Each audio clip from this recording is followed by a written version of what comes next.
있으리라. 아멘. 여러분들 하셨습니까? 오늘은 하나님의 나라에 들어가려면 이라는 제목으로 하나님 말씀 나누고 기도하겠습니다. 성도들이 이 땅에서 예수 그리스도를 믿고 따르는 이유는 명확합니다. 그 이유가 여러분 뭡니까? 영원 구원을 받는 것에 있습니다. 이것을 이제 베드로 사도는 베드로전서 1장 8절에서 9절 말씀에 보면 이렇게 이야기하고 있습니다. 예수를 너희가 보지 못하였으나 사랑하는도다. 이제도 보지 못하나 믿고 말할 수 없는 영광스러운 즐거움으로 기뻐하니 믿음의 결국 곧 영혼의 구원을 받음이라. 베드로 사도는 우리의 믿음의 결국에 대해서 말씀하기를 영혼 구원이다, 그렇게 말씀을 하고 있습니다. 실상 우리가 이 땅을 살아감에 있어서 결국은 영혼이 구원받지 못하면 우리의 믿음 생활이라는 건 말짱꽝이라고 할 수 있는 거죠. 이 말을 사도 바울은 오늘 본문에서 또 어떤 식으로 표현합니까? 우리의 영혼 구원받음, 믿음의 결국 영혼 구원받음, 우리의 영혼 구원받으면 곧 사도 바울은 하나님의 나라에 들어가는 것, 그렇게 표현을 하고 있는 것이죠. 그런데 여러분, 문제는 뭐냐면 하나님 나라에 들어가기 위한 이 땅에서의 삶이 참으로 쉽지 않다라는 것입니다. 왜 그렇습니까? 죄된 세상이 우리가 믿고 따르고 있는 우리 주 예수 그리스도를 십자가에 못 박았기 때문에 그런 것입니다. 이 말은 뭐냐 하면 우리가 믿고 따르는 예수 그리스도를 이 세상이 십자가에 못 박아 죽였다는 것은 그를 믿는 우리에게도 세상이 그와 같이 대한다라는 것을 말씀하는 것입니다. 그러니까 예수 그리스도를 전가하는 사도들의 모습이 그러하였고 제자들의 모습이 그러하고 오늘날 주를 믿고 따라가는 그리스도인들의 모습이 그런 것이죠. 세상으로부터 고난과 핍박의 삶을 어쩔 수 없이 받아들일 수밖에 없는 그런 상황 가운데 놓여 있고 또 그러한 삶으로 살아왔던 것을 보게 됩니다. 오늘 본문의 이제 말씀도 그런 내용인데요. 지난 시간까지 이제 살폈던 내용이 그런 것이죠. 사도 바울이 루스드라 지방에 이르러서 안전뱅이를 고쳐준 사건이 있지 않았습니까? 그곳에서 안전뱅이를 고치고 그들에게 복음을 전했습니다. 그런데 루스드라 사람들은 사도 바울과 바나바가 안전뱅이를 고친 그 사건을 보고 자기들이 섬기는 제우스 신으로 이렇게 알았던 것이고 또 헤르메스 신으로 알았던 것이죠. 그래서 그들에게 제사를 지내려고 했습니다. 그러니까 사도 바울이 그들을 끝끝내 말리고 저들이 섬겨야 되는 진짜 신이 누군지 거기에 대하여서 사도 바울이 이제 복음을 전했던 그런 내용을 우리가 살펴보았죠. 그런데 여러분, 사도 바울이 루스드라에서 그러한 이제 일들을 행했을 때 유대인들이 안디옥에서부터 그리고 이고니온에서부터 거기까지 쫓아왔습니다. 그래서 루스드라에 있는 사람들을 또 어떻게 합니까? 선동하고 충동질하여서 사도 바울이 굉장히 몹쓸 인간이라 이렇게 이제 이야기를 하고 이단의 개수 이렇게 또 무리들에게 선동하고 충동질을 했겠죠. 그렇게 해서 무리로 하여금 어떻게 합니까? 사도 바울에게 돌팔매질을 하게끔 만듭니다. 여기에 보면 사도 바울이 무리들에 의해서 돌로 맞는 이러한 장면이 나오는데 이것은 무리들이 그냥 간단한 돌팔매질을 한 것이 아니고요, 사형을 집행하는 형식으로 돌을 던진 겁니다. 그러니까 사형을 집행하는 형식으로 돌을 던지는 건 유대인의 율법에 따르면 여러분 뭡니까?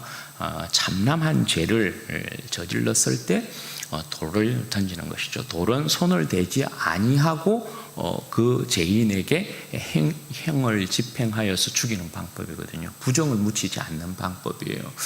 그러니까 사도 바울은 그와 같이 사형 집행을 당한 것이라고 할 수 있습니다.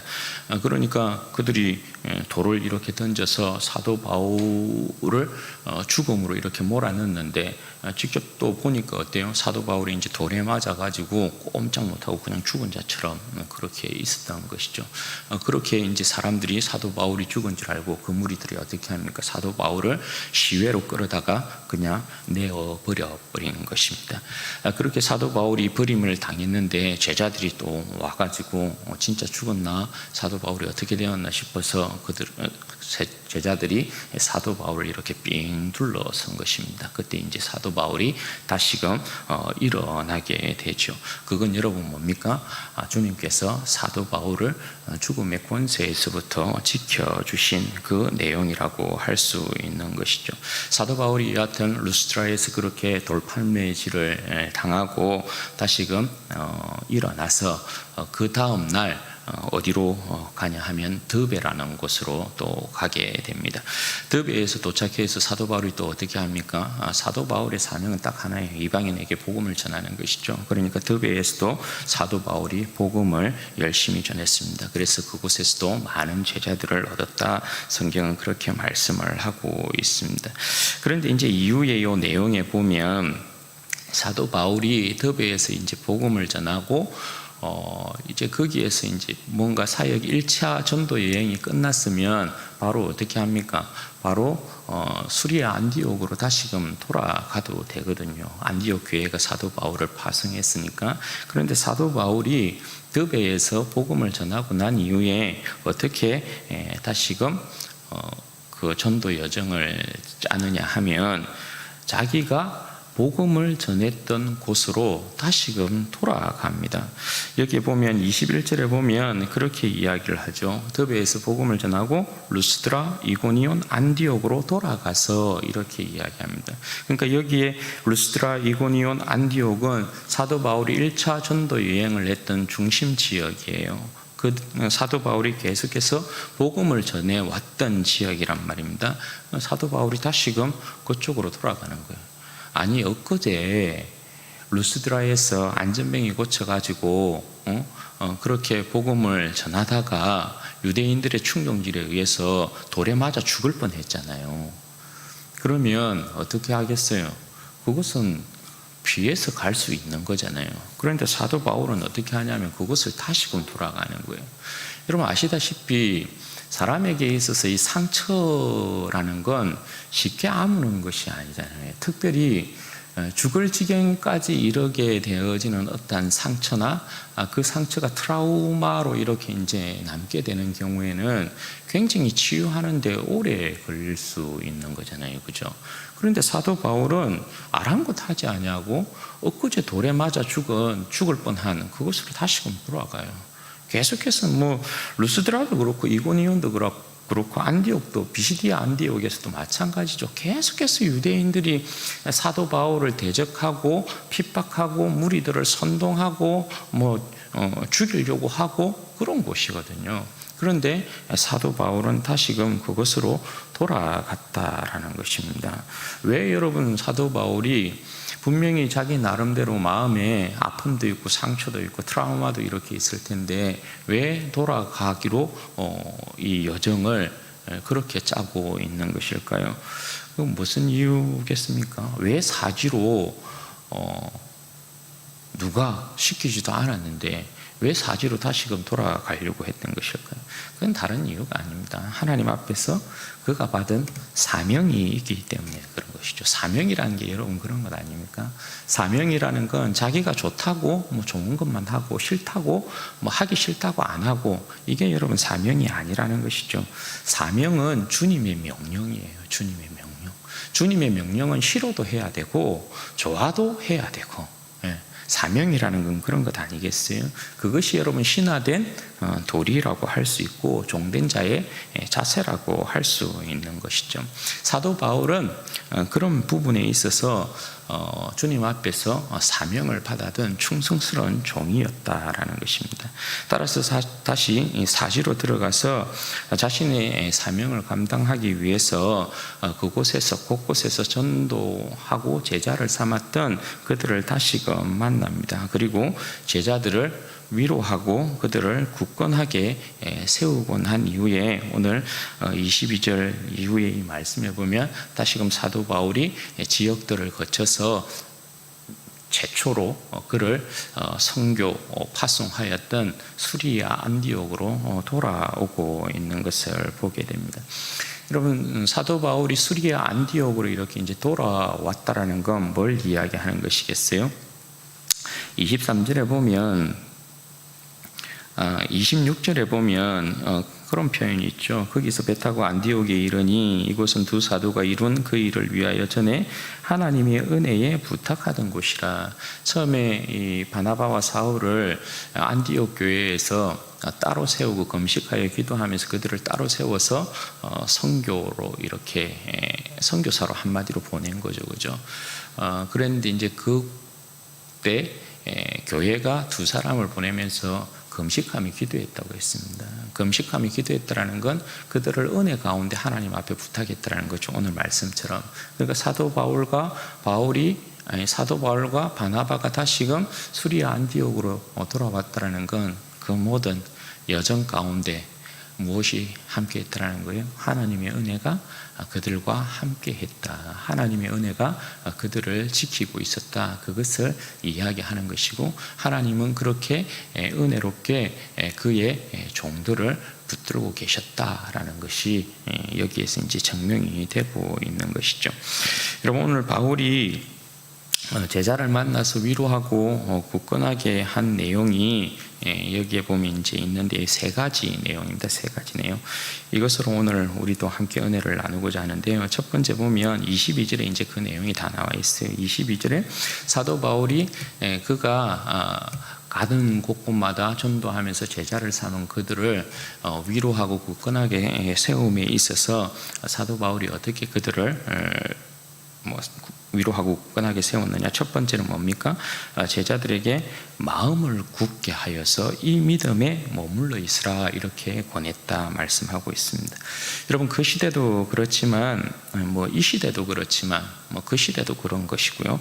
당시에 예수님을 믿고 따른다는 것은 결코 쉬운 일이 아니었죠. 왜냐하면 이 시대는 좀 더 우리나라의 배경을 보면 좀 우리나라는 덜한 것일 수 있는데, 그 시대적인 상황은 예수를 믿는다는 건 뭡니까? 사실은 사회적으로 왕따를 당할 수 있고 생명에 있어서는 목숨을 잃을 수도 있는 그런 이제 상황이잖아요. 결코 예수를 믿고 따른다라는 건 십자가에 못 박혀 죽은 죄인인 예수를 믿고 따른다는 건 결코 쉬운 일이 아니었다라는 것입니다.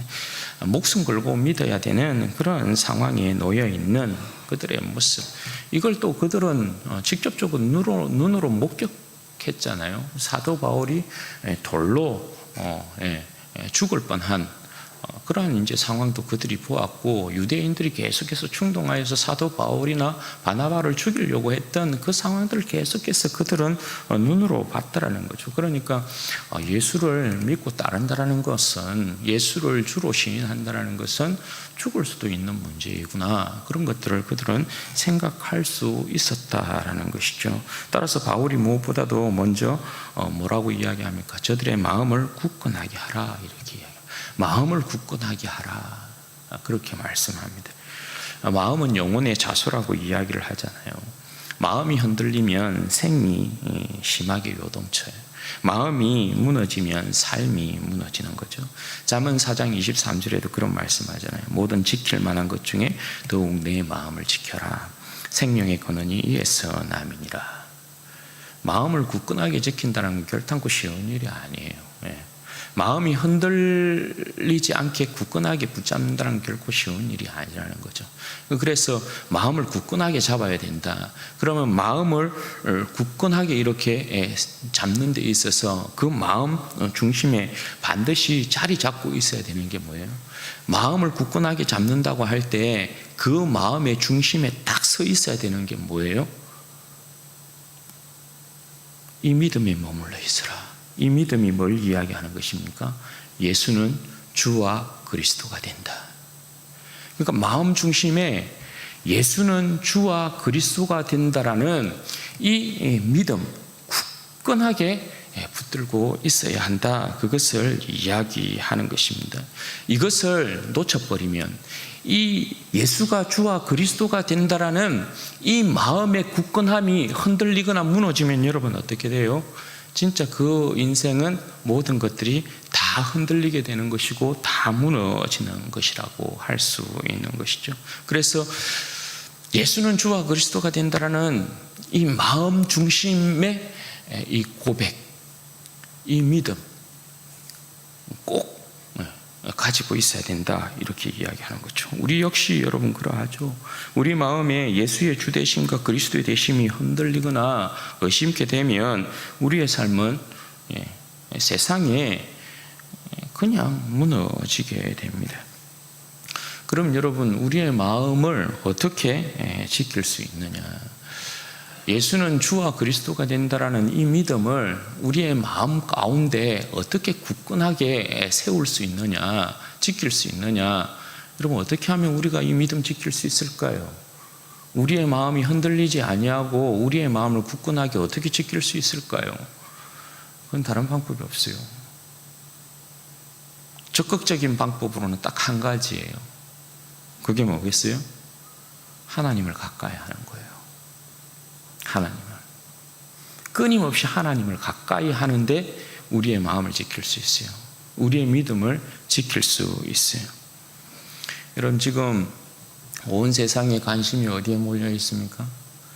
카타르 월드컵에. 우리 성도들은 별로 관심이 있을 수도 있고 없을 수도 있고 그런데요. 지금도 보면 월드컵에 월광하고 있는 사람들은 그 늦은 시간 10시 새벽 시간에 이렇게 주로 있던데 거기에 모든 사람이 열광하고 있죠.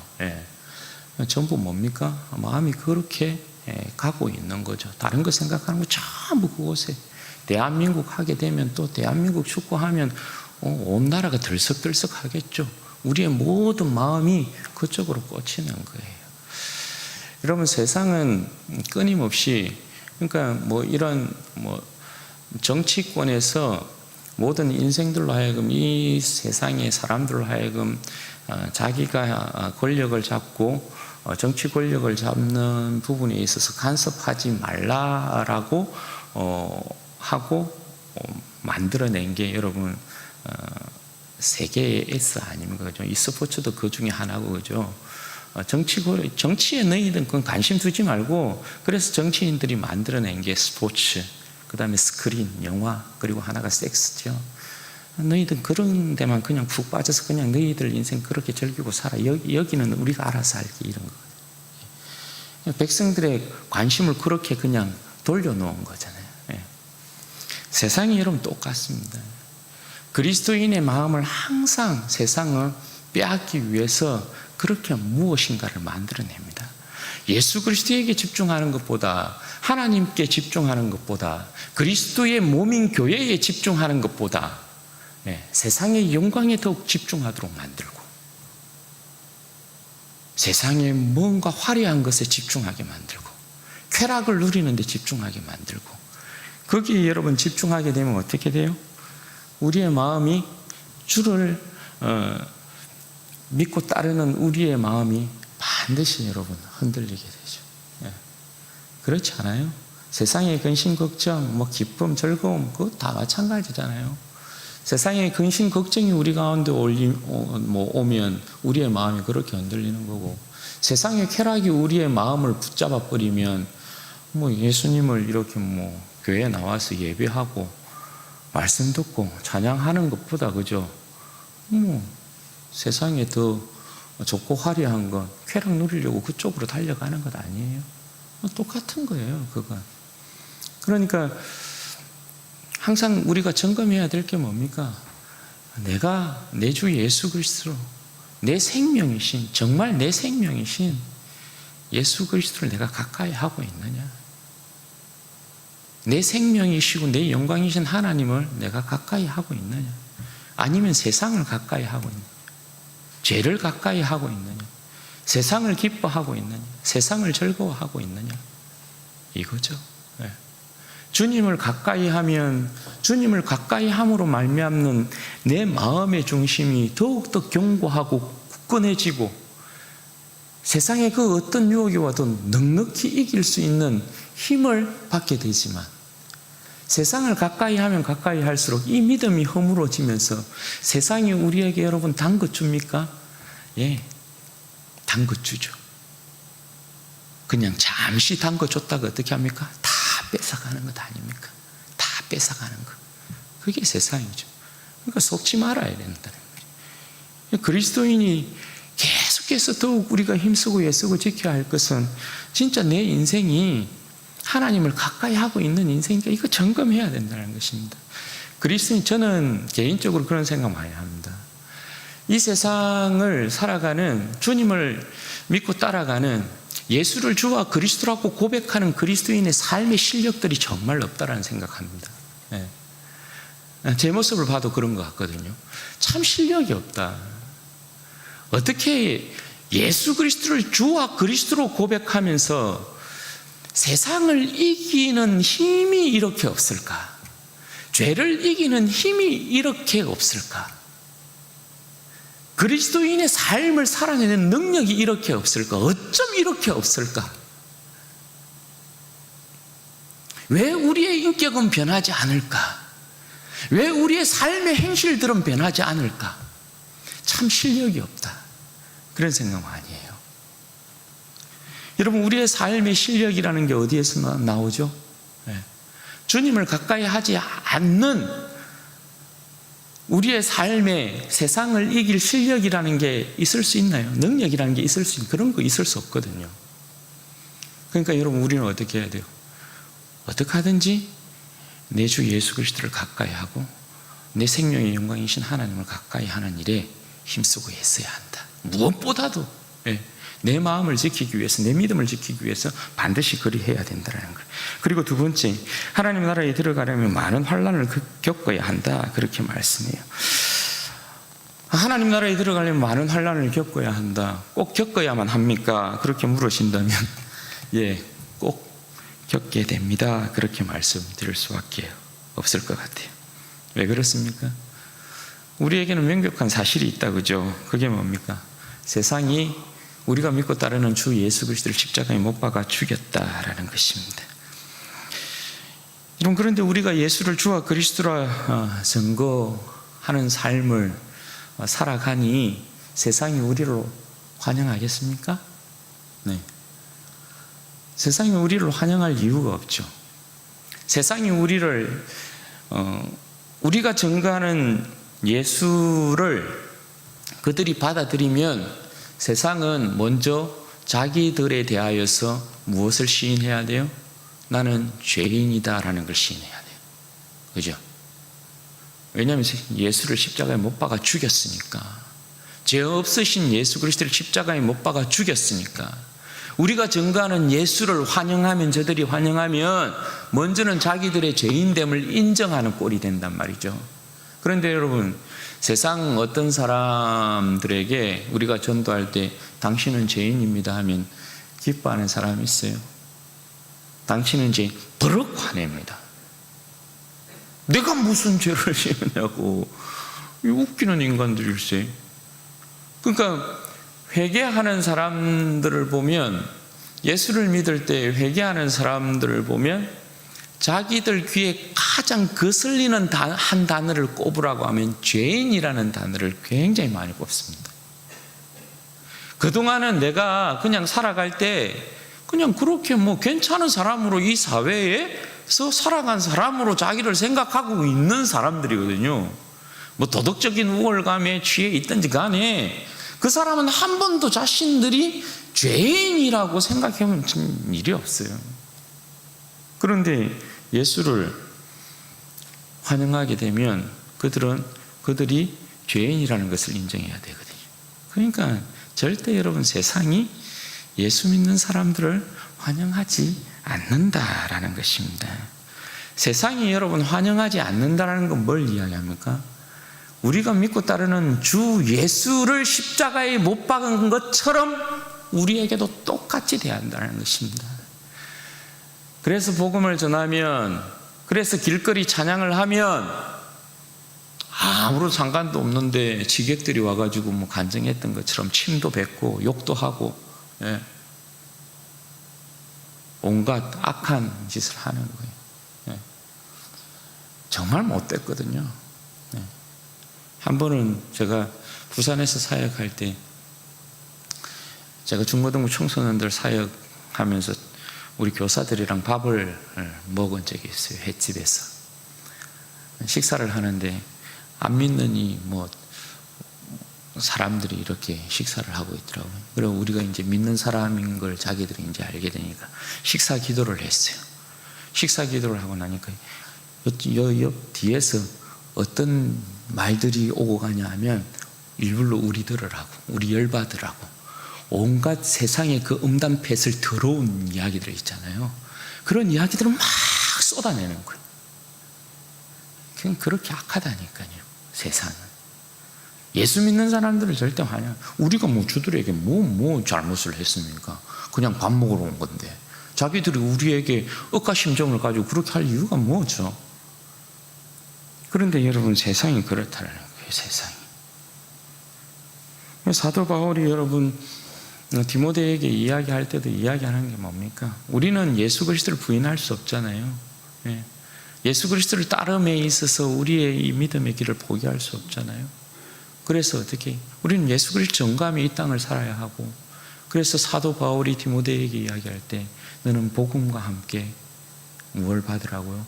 고난을 받으라. 왜냐하면 복음을 전하는 건 고난이 어쩔 수 없이 따라오게 되어 있다. 이걸 기정사실화하고 있는 거예요. 그걸 우리는 받아들일 수 있어야 합니다. 예수 믿고 무조건 세상에서 살 때는 형통한 삶만을 여러분 생각하면 그건 여러분 가짜 복음에 속는 거예요. 제가 말씀드렸다시피 탐심과 탐욕의 복음은 전부 이 세상의 형통을 이야기합니다. 그러나 복음이라는 것이 이 세상의 형통을 보장하지 않죠. 복음과 함께 고난을 받으라. 그 형통이라는 건 그냥 그리스도인의 삶의 일부예요. 일부. 그걸 복음의 모든 것이라고 착각하면 자신의 삶에 있어서 힘들고 어려운 문제가 오면 당장 예수 그리스도를 버려버립니다. 그런 거 많이 보잖아요, 우리가. 오히려 세상에서 잘 되고 흥황케 되어지는 이 역사보다 사실은 예수 그리스도를 환영하지 않는 세상이 우리를 환난과 핍박으로 몰아넣는 일들이 다반사예요. 그래서 여러분, 우리의 이 구원의 길을 좁은 길이라 이야기하는 것이고 좁은 문으로 들어가라 이렇게 이야기하는 것이죠. 그런데 여러분, 우리가 예수를 믿으면서도 세상에 대하여서 핍박받지 않고 환난당하지 아니하고 고난당하지 않는 방법이 있습니다. 그 방법도 있습니다. 그 방법 가르쳐 드릴까요? 그거 원하시면 제가 가르쳐 드리죠. 예수를 믿으면서 세상에서의 어떤 고난과 환난과 핍박을 면하는 방법이 있습니다. 이 방법을 사용하면 여러분들은 세상으로부터 절대 고난당할 일이 없고 핍박받을 일이 없고 환난당할 일이 없어요. 그게 뭐냐? 세상과 적당히 타협하며 사는 것입니다. 세상과 적당히 타협하고 살면 그리스도인의 삶에 고난이라는 게 찾아오지 않습니다. 환난이라는 게 찾아오지 않습니다. 핍박이라는 것이 찾아오지 않습니다. 세상이 오히려 환영해 줍니다. 그러나 그 사람은 주님 앞에 변절자로 낙인 찍힐 것입니다. 그러니까 고난을 피하고 내가 주 예수 그리스도를 따르겠다, 그런 생각 아예 버려야 된다는 것입니다. 사도 바울이 분명히 이야기하잖아요. 그 제자들에게 하나님의 나라에 들어가려면 많은 환난을 겪어야만 할 것이다. 그걸 각오하라는 것입니다. 그런데 우리의 위로는 뭡니까? 우리가 이 세상 가운데 비록 예수 그리스도를 인하여서 환난을 당하지만 뭐예요? 예수 그리스도께서 세상을 이겼다라는 것입니다. 그리고 세상을 이기신 그리스도 앞으로 가게 되면 우리가 이 세상 가운데 주 예수를 위하여 당하였던 고난과 핍박, 그 모든 것들이 상급으로 우리에게 주어질 것이라는 것입니다. 꼭 기억하십시오. 각각의 개인의 길 끝에, 여러분의 길 끝에 누가 계셔요? 우리 순희 권사님 길 끝에, 우리 조정규 집사님 인생의 길 끝에 누가 계셔요? 예수 그리스도가 계셔요. 꼭 기억하셔요. 제 인생의 길 끝에, 제가 걸어가는 인생의 길 끝에 내 주 예수 그리스도가 서 계셔요. 그곳에 계셔요. 여러분이 걸어가는 인생의 그 길 끝에 예수 그리스도가 계셔요. 그걸 기억하고 있어요. 그러니까 내 인생의 길 끝에 주님이 계시다라는 게 저는 굉장히 위로가 되고요. 또 한편으로는 굉장히 두려워요. 이 땅을 살아가는 우리들에게는 굉장한 기대와 굉장한 두려움, 이 두 가지 감정이 교차하는 게 맞아요. 이 두 가지 감정을 교차함으로 가지고 가는 게 맞아요. 주님 앞에 설 때의 두려움이 없어지게 되면 이 세상의 삶을 우리는 얼마든지 방탕하게 살 수 있어요. 그럴때게 살 수 있어요. 왜냐하면 긴장을 안 하기 때문에. 한마디로 내가 예수 믿으면 뭐 천국 간다 이렇게 생각하는 거예요. 예수만 믿으면 천국 가지. 여러분 그렇지 않습니다. 예. 맞아요. 예수 믿으면 천국 가죠. 그런데 여러분 예수 믿는 백성에게는 예수를 주로 고백하는 그 삶의 무게가 예수 믿으면 천국 간다라는 그 가벼운 입술의 고백 그 무게만큼이나 여러분 무거운 것이라는 걸 알아야 해요. 제가 제자반 우리 집사님들과 나누면서 그랬어요. 이번 주에 집사님들 성경의 인물 가운데 주님 앞에 선 사람들, 하나님 앞에 선 사람들 치고 그 인생의 끝이 실패로 점철되어서 하나님 앞에 선 사람들이 있느냐? 여러분 어때요? 발견할 수 있어요. 성경에 순교한 인물 중에, 목숨을 잃은 인물 중에, 죽은 인물 중에 주님 앞에 다다른 인생 가운데 그 인생이 실패로 점철되어서 주님 앞에 선 인생들이 있어요? 아무도 없어요. 이게 굉장한 도전이어야 합니다. 우리 인생이. 그러니까 이 말은 뭐냐면 주님께서 우리의 인생을 실패로 점철되는 인생으로 불렀다라는 게 아닙니다. 이기는 자에게. 아시죠?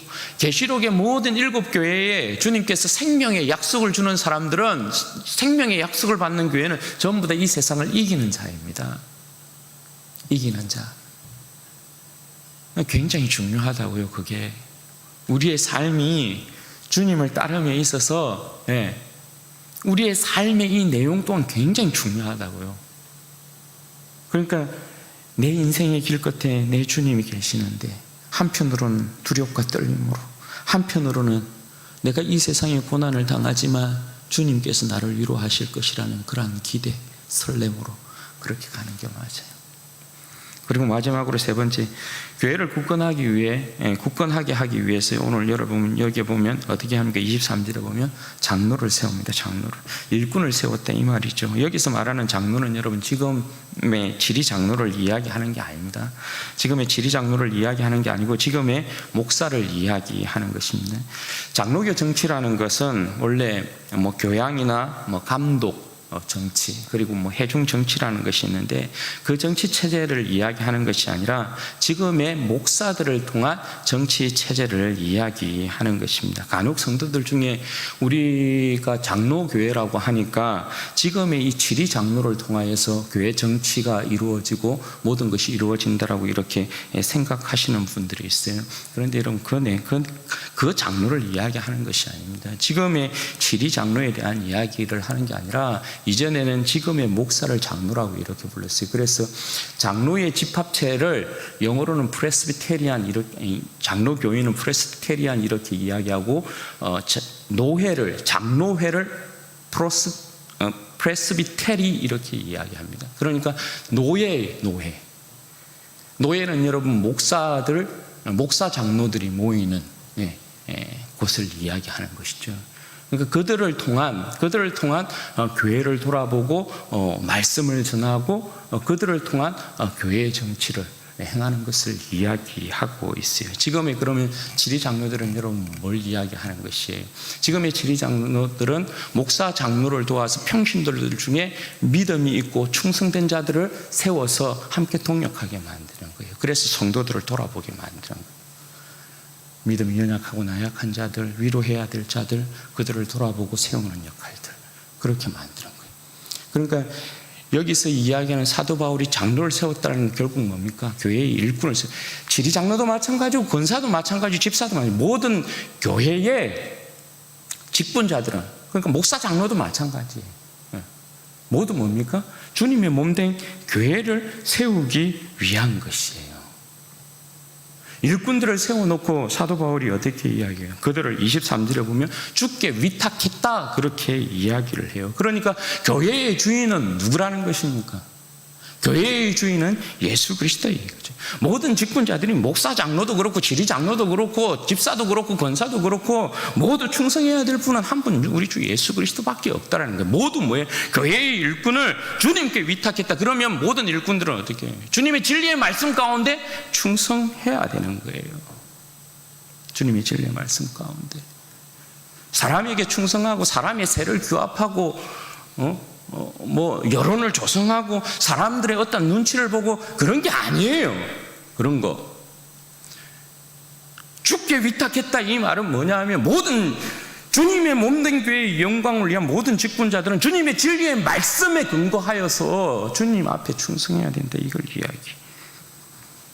목사를 중심으로 해서 목사가 진리의 말씀을 전파하고 증거하고 목사가 주님의 진리의 말씀 가운데에서 교회를 하나로 모아서 앞으로 나아가면 모든 직분자들이 어떻게 해요? 한마음 한뜻 되어서 같이 가야 돼요. 그게 주님의 영광스러운 교회를 아름답게 세우는 방법이에요. 그래야 여러분 교회가 든든히 세워져요. 여러분 우리 모두가 그죠? 주님 나라에 다 존귀한 직분을 받았어요. 네. 질서에 있어서는 말씀을 전하는 목사인 제가 앞서고 있는 것이겠지만 목사도 그렇고 장로도 그렇고 권사도 그렇고 집사도 그렇고 일반 평신도도 마찬가지예요. 우리는 전부 다 뭐예요? 하나님 앞에서 왕같은 제사장들. 그러니까 모두가 다 주님 앞에서는 주님의 몸된 교회를 세움에 있어서는 전부 뭡니까? 전부 다 귀한 동력자들이에요. 동력자들. 다 주님께서 나는 네가 이 직분을 통하여서 나에게 이러한 영광을 돌리기를 원한다. 이러한 영광을 돌리기를 원한다. 다 주님의 뜻이 있어요. 우리의 모양과 모습들이, 우리의 그릇의 모양들이 전부 다 틀립니다. 예. 전부 다 틀립니다. 전부 다. 같지 않습니다. 같지 않습니다. 전부 다 틀립니다. 우리는 그 다름의 어떤 모습을 보고 서로 지적하고 비난하고 비방하고 그러한 모습들을 굉장히 그냥 자연스럽게 이렇게 막 하는데, 그런데 여러분 그거 아니라는 거예요. 하나님 앞에서는 내가 이렇게 지었다는 거예요. 하나님이 내가 이 사람을 이러한 모습 가운데 이러한 모양으로 이 직분을 통해서 내가 영광받기 위해서 이렇게 세웠다는 거예요. 그러니까 비난하고 비방하고 그럴 일이 아니라는 거죠. 우리 모두가 여러분 어떻게 해요? 한마음 한뜻. 교회는 왜냐? 일꾼을 세워서, 교회의 일꾼을 세워서 주님께 의탁했어요. 주님이 영광 받으시기 위해서 세운 일꾼이란 말이에요. 내가 주님께 충성하고 있나? 내가 받은 직분에 있어서 내가 지금 주님께 충성하고 있나? 그걸 생각해요. 내 사람에게 충성하고 있나? 사람의 눈치를 보고 있나? 그게 아니고 내가 받은 직분의 이 영광스러운 직분을 가지고 주님께 충성하고 있나? 그걸 생각해야 된다는 거예요. 그래서 하나님께서 우리에게 충성되게 여기셔서 다 직분을 주셨다고 이야기하잖아요. 그죠? 주님 앞에 충성되어야 합니다. 우리는 사람의 종이 아닙니다. 주님의 종들이에요. 그러니까 모든 직분자들은 주님의 진리의 말씀 앞에서 주님의 몸된 교회를 세우기 위해서 충성해야 되고, 모두가 한마음 한뜻으로 우리 진정원의 교회가 그렇게 주님 앞에 영광 돌려서 하나님께서 우리 진주은혜교회 가운데 넘쳐나는 부흥의 역사를 주시는 것을 우리의 눈으로 목도하고 하나님께 영광 돌리는 그런 복된 은혜의 역사가 있기를 주님의 이름으로 축원드립니다. 같이 기도하십시다. 여러분 이 시간에 기도할 때 그렇게 기도하면 좋겠습니다. 먼저 우리가 기도할 때 하나님, 내가 무엇보다도 하나님 주 예수를 믿고 따르는 이 일에 있어서 예수를 주와 그리스도로 인정하고 시인하고 내 마음 가운데 결단코 주를 믿고 따름에 있어서 흔들리지 않는 인생이 되게 해주십시오. 무엇보다도 주님을 가까이 하고 주님을 더욱 사랑하고 주님께 집중하는 인생이 되게 해주십시오. 내가 정말 주님을 가까이 하고 있는 인생인가 주님 돌아보게 하여 주시고, 세상을 가까이 하고 있다면, 세상의 쾌락을 즐기고 있다면, 죄를 가까이 하고 있다면 하나님 돌이켜서 내가 무엇보다도 주님을 가까이 하게 하셔서 내 마음을 지켜내게 하시고 주 예수 그리스도를 온전히 믿고 따르는 복된 인생이 될 수 있도록 하나님 은혜를 주옵소서. 우리가 먼저 이 기도 제목을 가지고 주의 한번 부르짖고 기도하십시다. 주여